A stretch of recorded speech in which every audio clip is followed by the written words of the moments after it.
is there psychologically progress at all? Because that's what is what's behind this.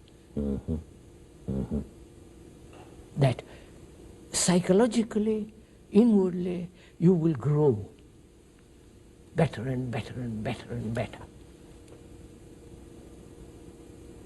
which is self-improvement. All that's implied in. After all, that is the base of so-called religious hierarchy. You are gradually getting nearer and nearer God. The whole Brahmanical system is based on that. Mm-hmm. The lowest born will gradually evolve till it becomes Brahman, then it will go on gradually. Mm-hmm. And whether there is such thing as a permanent entity in you which gradually evolves, or this whole thing is totally wrong. Mm-hmm. It's a very difficult thing in our culture to get across the notion that there's no such thing as essential progress. I don't, so you can see it in oneself, it doesn't exist. Oh, I fully believe you, but I mean, what people say, that's irrelevant. But say, for instance, if there is sorrow, is it to be gradually wiped out, or is it to be wiped out instantly? I understand. Would you mind if I asked you a question about meditation, since Yes, since you've brought this question of sorrow back? Meditation, in the last 10 years especially, has had a rather remarkable press, yes, as you know.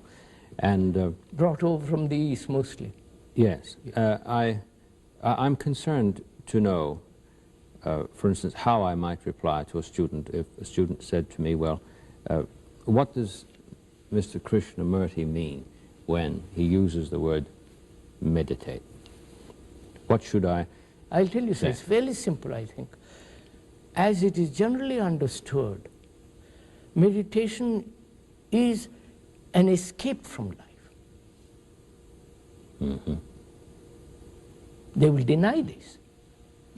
Oh, yes, yes, vigorously. Vigorously. But Yes. the fact is, an avoidance, an escape, overcoming life, the miseries of life. Not working from below, but imposing something. Mm-hmm. And meditation is implied also that you must seek God, that you must experience, transcendental state you must get through various practices. You know all that business. Something you progress toward. Progress. That's what. Mm-hmm. Yes, no, that is the common notion. Of course it is. And it is so utterly false. You become my guru, who say, well, I have transcendental experience, whatever that may mean, and you form a system, and because of your beard and of your reputation and circus around it, frills and all that, I say, he's right, and I follow. I don't understand what is implied in all this. Mm-hmm. Whether it's a personal experience. If it is your personal experience, I don't want your personal experience. It doesn't mean a thing to me. Because you might be deceiving yourself. Obviously you are when it's personal. God is your personal experience. It is a really amazing thing how many students these days have got it into their heads that there's some external something that they can begin to do in order to achieve this end. So I had a student, you know, who came to class and he wore a little bell, a little Tibetan bell. And the jolly thing, of course, would shake every time he moved in class, and it bothered a few other students. And I waited a few days. I thought maybe the novelty of it would wear off. And one day I walked up to him and put my arm around his shoulder and said, you know, it might be that the bell is wearing you. And he didn't wear it anymore after that. He was capable, though, of grasping that point. Quite. He wasn't offended, fortunately. No. But that's very encouraging. He did grasp it immediately. Maybe we could say he saw at the moment, and the bell went.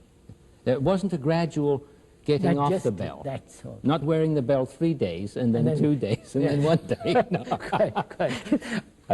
Yes, I understand. Well, then what is meditation? Yes, what is it as such? Then if so that's what I feel, one has to negate all the dictum, all the sanctions, all the things human mind has invented about God, about meditation as a means to reality. Negate all that, because it's just a human invention.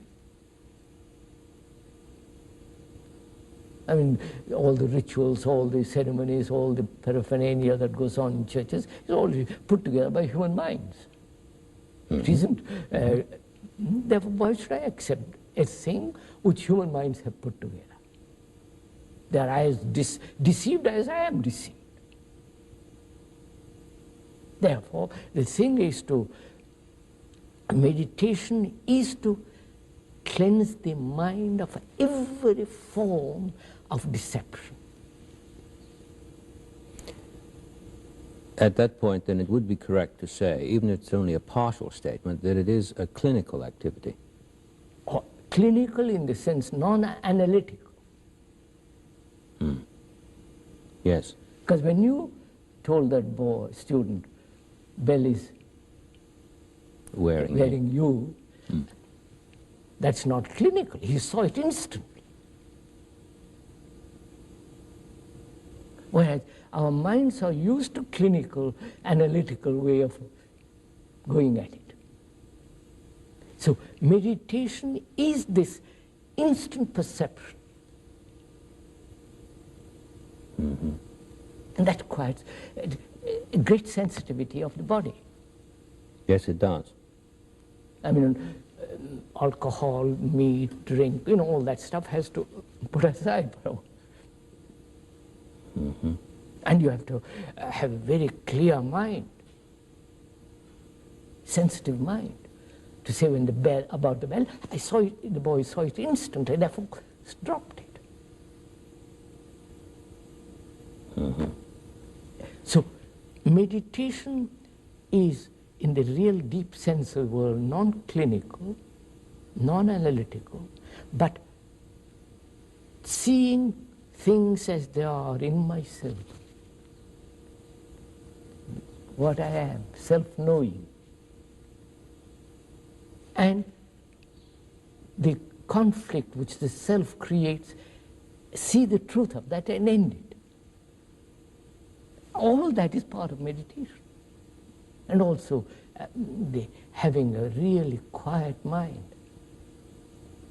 Not cultivated quiet mind. Because it's only when the mind is quiet you see things clearly. If my mind is chattering, I can't see the carpet so clearly. Yes, you seem to suggest what we might metaphorically refer to as the tranquil lake that reflects perfectly the shore.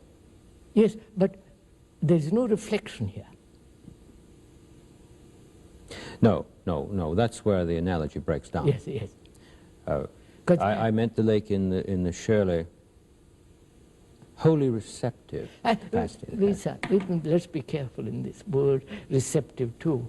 What is there to receive? Who is receiving? There is what is. So the mind, after establishing real order, and that real order can only be established when it has investigated disorder in itself and the investigation and the understanding of that disorder brings order, not imposed order. That's the miracle. Yes. Then that is established, then the mind, in the process of that, mind becomes very quiet, very still. Then what is there to reflect? Or that very stillness has its own momentum, its own energy, its own activity, which is not, which cannot be put into words. There is, mind when it is quiet is not a dead mind. No. It's not a vegetating mind. It's a mind very, very alert, very active, very alive, and highly intelligent, sensitive. Now, what takes place there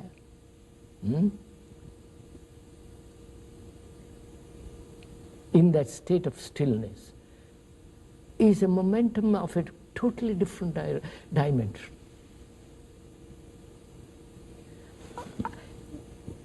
You can that's why one has to be supremely careful not to deceive oneself from the beginning. You follow? Yes, yes, yes, yes.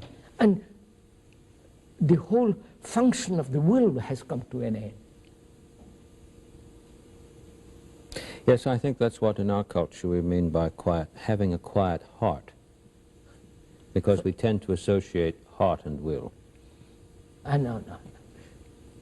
I don't mean, we also talk about heart in terms of hearts and flowers, of course, sentiment, but the radical sense of heart is the seat of the faculties. So you see, and when you really go into this question of meditation, any conscious effort to meditate is not meditation. A conscious effort to meditate. And practice. It's 6 o'clock and I think I'll meditate now. Yes, I understand what you mean. One ought to be always. Because you're doing it, because you're watching, you're listening, you're looking, you're seeing what you're feeling. You follow? There's this momentum going on all the time, the movement. I think that's why in our tradition we speak of beatitude not as a state, but as an activity. Yes. When it's understood correctly. Now, I know that most people think of it as a state, but strictly speaking, that's not what the teaching is in our culture, but that beatitude is an activity. Yes. You see, that brings in the question,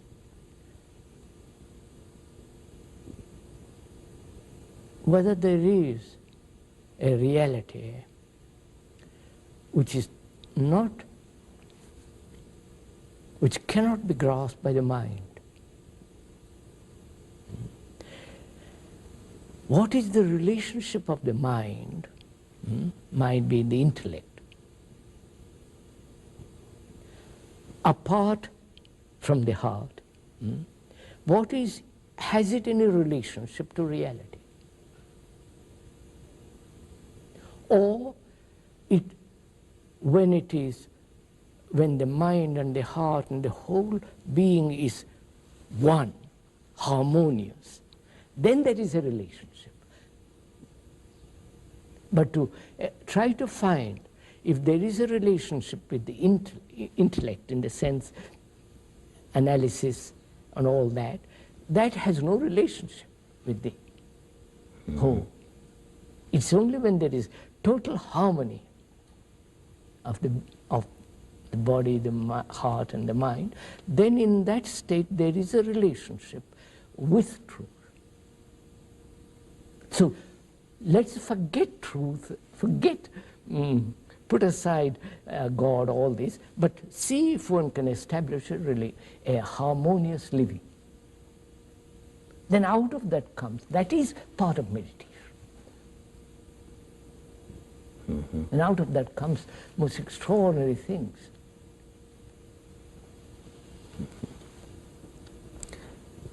A misapplication of the will, then, would corrupt this capacity. Yes, yes, I quite follow. The idea of meditation as something that is truly ongoing is something that we ought to stress a great deal more. But you see, sir, I would say don't meditate if you don't know the right thing. Right. Because there are all these gentlemen come over from the East and teach the meditation. Meditation schools, centers, all the rest of it. It is all such. We've hooked up another freight car. Yeah, another edition. Yes, yes. That's why self-knowing is so much more important than meditation. If in the understanding of yourself, not through analysis, clinically, but understand yourself, see as exactly as you are. Therefore, give total attention to what you are. Find out, you follow, sir? Yeah, that does effect a purgation. That's what I meant by the word clinical before. Not clinical as a technique, but in its effect, it's clinical in the sense that a purgation has occurred. And now things... After all, wisdom is self-knowing. There is no wisdom in a book. The understanding of oneself totally is wisdom. And without that, meditation means absolute, it's childish.